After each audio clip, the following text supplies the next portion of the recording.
Hello everyone, my name is Bushra and welcome back to the official platform of UGC Net ADA 24/7।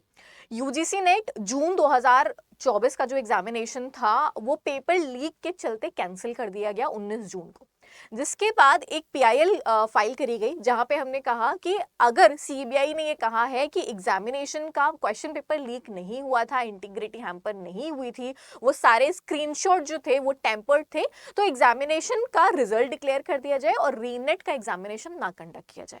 आज उसके ऊपर supreme Court के अंदर बैठक हुई थी जहां पे जो कैंसिलेशन था एग्जामिनेशन का यूजीसी नेट का उसको रिजेक्ट कर दिया गया है, यानी उस पीआईएल को रिजेक्ट कर दिया गया है जो ये कह रही थी कि रीनेट एग्जामिनेशन को कंडक्ट ना किया जाए। सुप्रीम कोर्ट ने मंडे यानी आज ये रिफ्यूज किया है to entertain a public interest litigation which is PIL, जो कि चैलेंज कर रही थी गवर्नमेंट के डिसीजन को, जहां पे हमारे पास मिनिस्ट्री ऑफ एजुकेशन के द्वारा आया था कि रीनेट एग्जामिनेशन कंडक्ट होगा, तो ये पीआईएल उसको चैलेंज कर रही थी कि रीनेट ना कंडक्ट हो क्योंकि सीबीआई ने कहा है कि पेपर लीक ही नहीं हुआ था।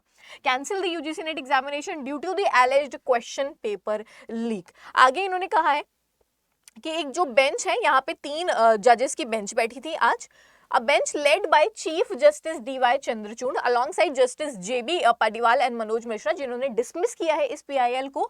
एजुकेशन मिनिस्ट्री को जो चैलेंज कर रही थी, एनटीए को जो चैलेंज कर रही थी रीनेट एग्जामिनेशन को कंडक्ट करने के लिए। हाउएवर कोर्ट ने क्लैरिफाई किया है कि जो डिसमिसल है वो ये नहीं रिफ्लेक्ट कर रहा है जजमेंट जो कि आपका मेरिट के ऊपर आया है, पीआईएल के ऊपर आया है, बल्कि इसको कैंसिल करते समय ये बोला गया है कि ये पीआईएल एक लॉयर के द्वारा फाइल करी गई थी, ना कि स्टूडेंट्स के द्वारा। तो अगर जो स्टूडेंट्स इफेक्ट हुए हैं, अगर उन्होंने ये पीआईएल फाइल करी होती कि रीनेट का एग्जामिनेशन ना कंडक्ट किया जाए तो ये अलग बात होती। तो लॉयर को ये बोला गया है कि why are you getting involve, तो that is the statement, why are you the lawyer coming, let the students come here themselves. ये स्टेटमेंट दिया गया है जो ये बेंच लीड करी थी चीफ जस्टिस डीवाई चंद्रचूड़ के द्वारा, ये स्टेटमेंट दिया गया था। While declining the above PIL we express nothing on merits, यानी ऐसा नहीं था कि पीआईएल गलत थी या ऐसा कुछ था, इन्होंने बस इस ग्राउंड्स के ऊपर इसको रिजेक्ट किया कि why are the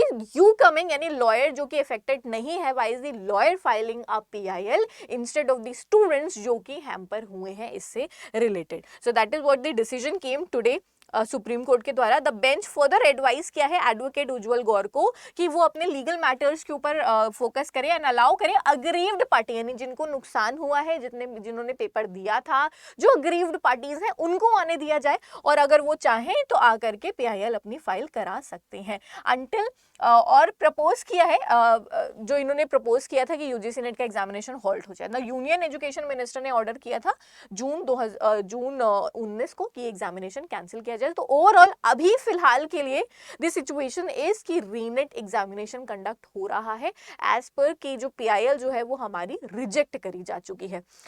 so as of now the reNEET examination is going to happen till further notice. अगर कोई और नोटिस आती है, कोई या तो एजुकेशन मिनिस्टर के द्वारा कोई ट्वीट आ जाता है या एनटीए के द्वारा कोई स्टेटमेंट आता है, उसके आने तक अभी तक हमारे पास में यही है कि रीनेट अपनी शेड्यूल डेट्स के ऊपर जो है वो रहेगा, यानी कंडक्ट किया जाएगा।